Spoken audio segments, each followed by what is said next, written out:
جب میرا بندہ کسی محفل میں میرا ذکر کرتا ہے میں اس سے کہیں بہتر محفل میں اس کا ذکر کرتا ہوں۔ اللہ کی محفل تو ملائکہ اعلیٰ کی ہے، ملائکہ مقربین کی ہے۔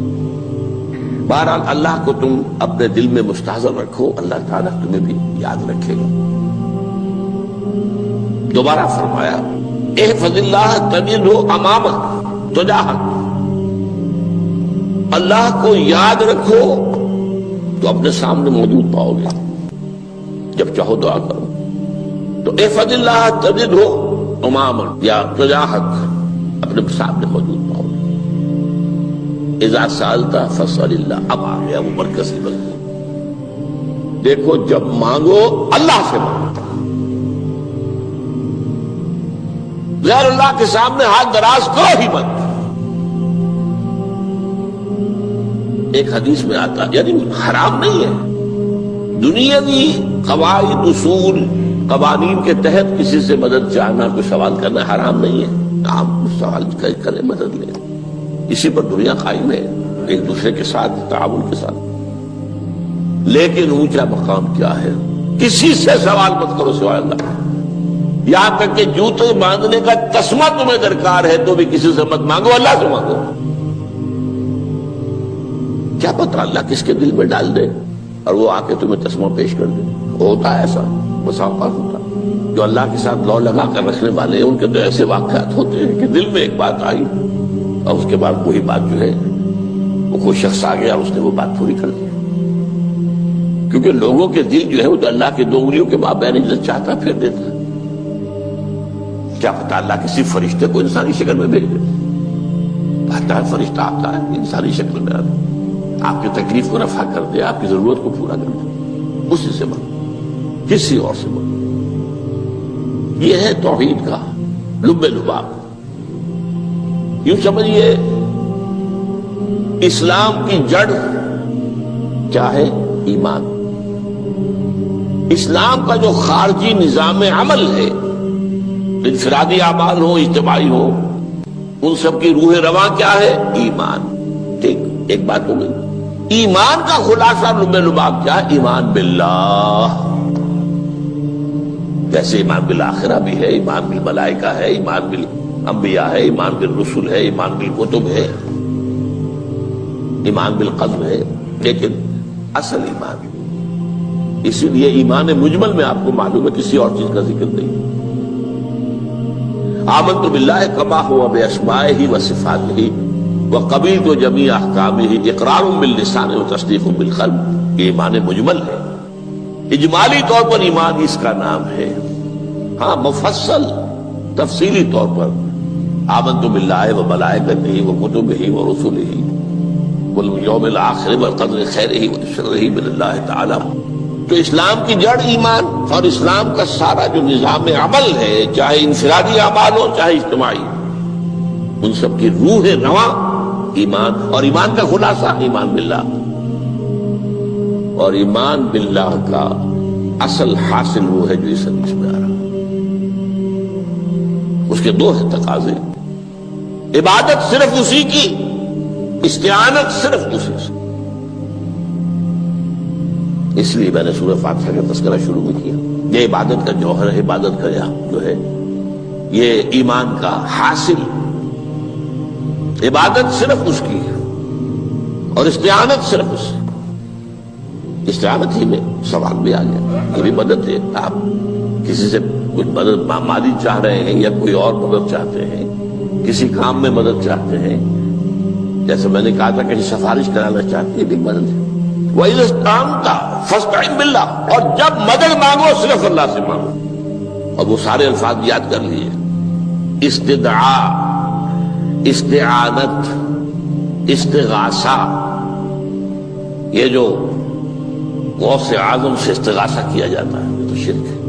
استغاثہ اللہ سے، دعائی اللہ کی، اس اعتبار سے استمداد، استعانت، استدعاء، استغاثہ، یہ سب اللہ سے، صرف اللہ سے۔ عبادت صرف اللہ، ایاک نعبد، اور استعانت صرف اللہ سے، مانگو صرف اللہ سے، مدد طلب کرو صرف اللہ سے۔ اور جان لو اگر تمام لوگ جمع ہو کر تمہیں کوئی فائدہ پہنچانا چاہے نہیں پہنچا سکتے، الا بشيء قد كتب الله لك وان اجتمعوا على ان يضروك بشيء لم يضروك الا بشيء قد كتب الله عليك. اگر سب مل کر چاہے تمہیں کوئی نقصان پہنچا دے نہیں پہنچا سکتے مگر وہی کچھ جو اللہ نے تمہارے لیے لکھ دیا. اب بتائیے خوف کی جڑ کٹ جائے گی کہ نہیں؟ یہ جو ایمان جو ہے یہ خوف اور حزن دونوں سے نجات دلانے والی بات ہے.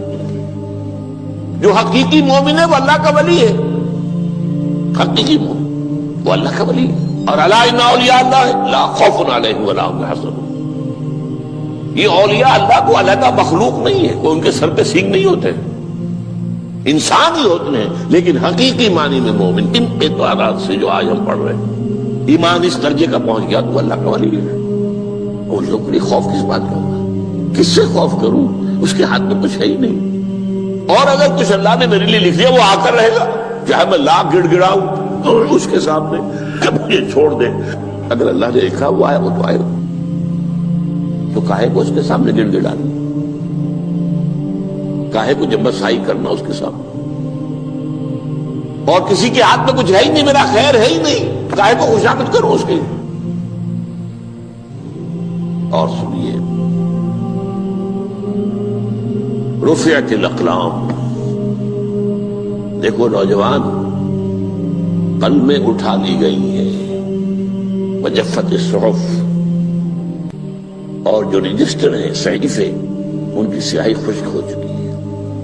یہ ہے وہ اللہ کا علم, اس میں ہر شے لکھ دی گئی ہے, اس کی قلم اٹھا لیے گئے.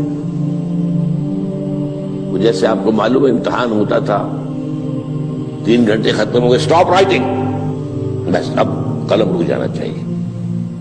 وہ قلم تو تقدیر کا کاتب جو ہے وہ قلم اس کا اب اٹھا لیا گیا, اور جو صحیفے جن پر لکھا گیا وہ خشک بھی ہو گئے. یہ تو روایت ہے جو امام ترمذی نے جس کو روایت کیا, یہ متن ان کا ہے جو ہم نے پڑھا ابھی, اور ان کا قول یہ ہے کہ یہ حدیث حسن صحیح ہے. لیکن یہی روایت اور انہی راوی سے عبداللہ ابن عباس سے رضی اللہ تعالیٰ عنہما اور بھی محدثین نے کی ہے. تو اس میں سے ایک اور متن جو ہے وہ یہاں پر امام نووی نے دے دیا ہے. احفظ اللہ تجدہ امامک, یہ تو پہلا وہ ٹکڑا تھا. وقت جاہد تھا, یہاں امامک ہے, امام مطلب ایک ہی ہے, اپنے سامنے پاؤ گے.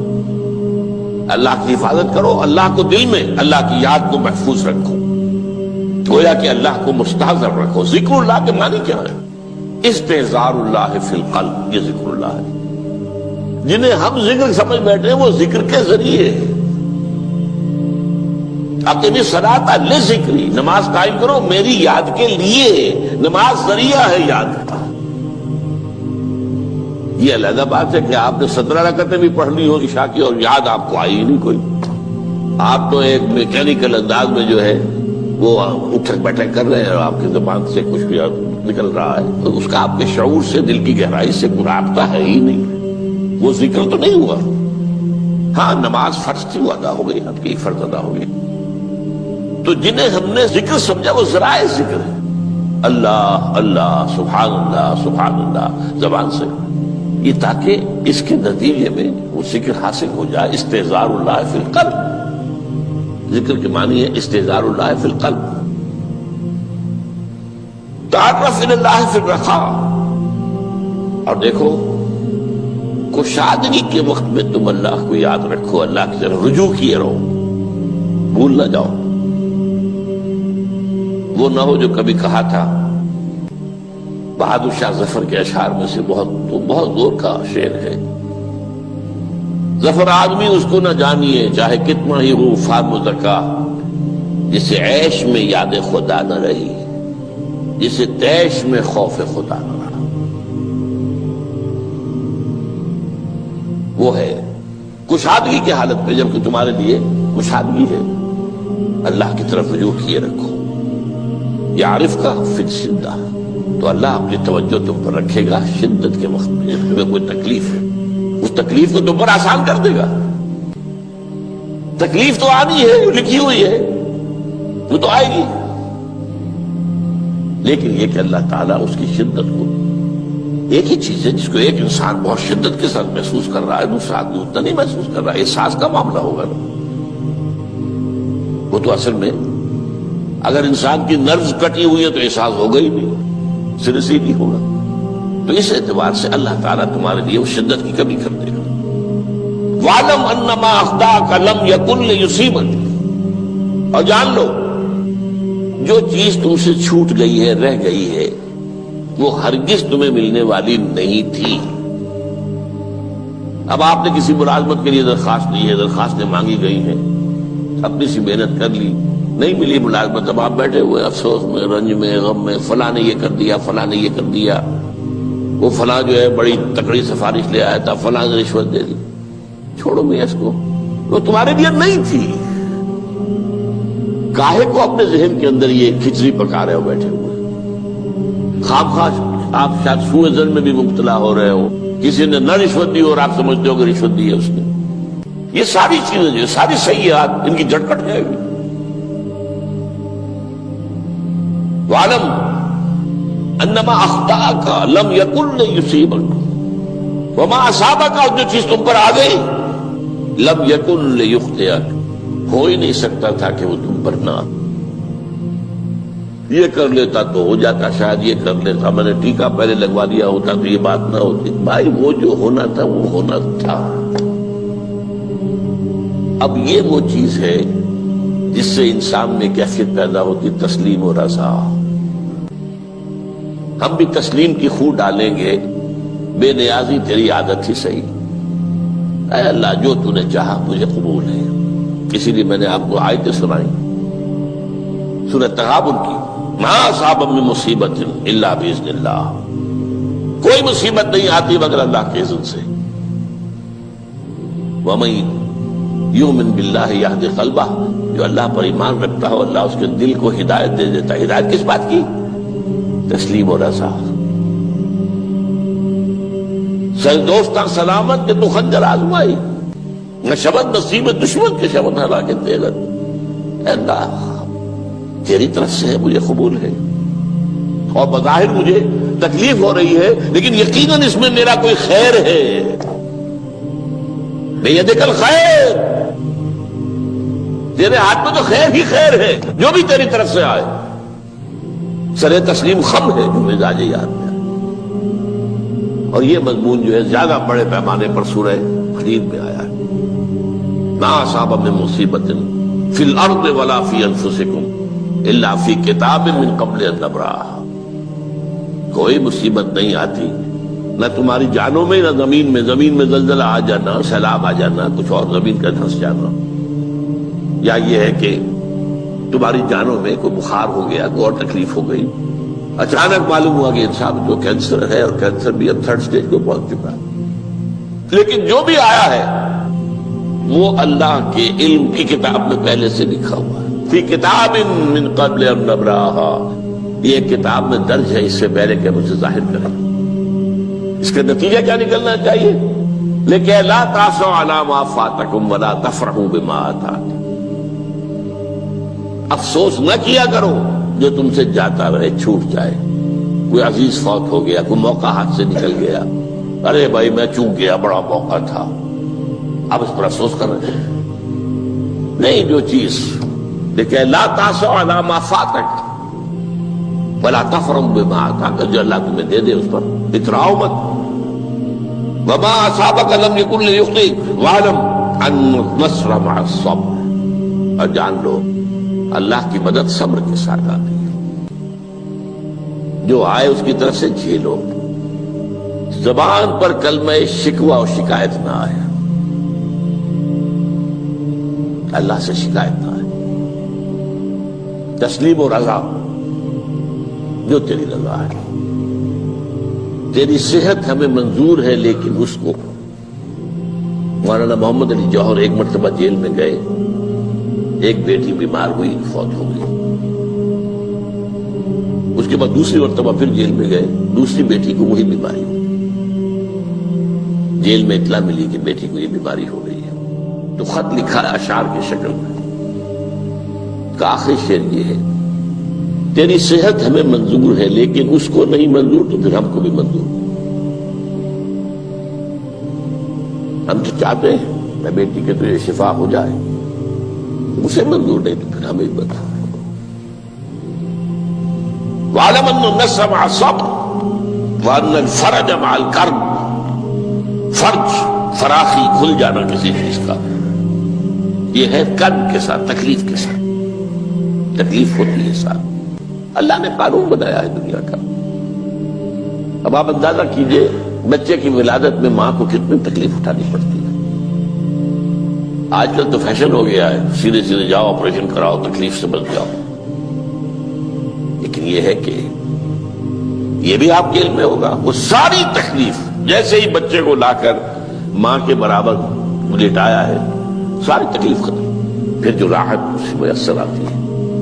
ان الفرج مع الکرب وان مع العسر یسرا، اسی لیے میں نے وہ آیتیں بھی پڑھی تھی، ان مع العسر یسرا ان مع العسر یسرا۔ اس دنیا میں یہ اللہ نے نظام بنایا ہے، سختیاں جھیلنی ہی ہوں گی۔ لقد خلقنا الانسان فی کبد، ہم نے انسان کو پیدا کیا مشقت کے اندر، مشقت تو کرنی پڑے گی۔ کسی کی جسمانی مشقت زیادہ، کسی کی ذہنی مشقت زیادہ، مشقت سے چارہ کسی کو نہیں۔ تو یہ ہے ان مع العسر یسرا ان مع العسر یسرا۔ بارک اللہ لی ولکم فی القرآن العظیم ونفعنی وإیاکم بالآیات والذکر الحکیم۔ زبانی کلمہ ہر کوئی پڑھدا،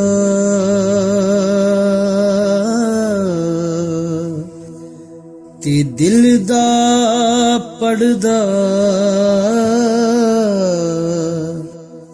کوئی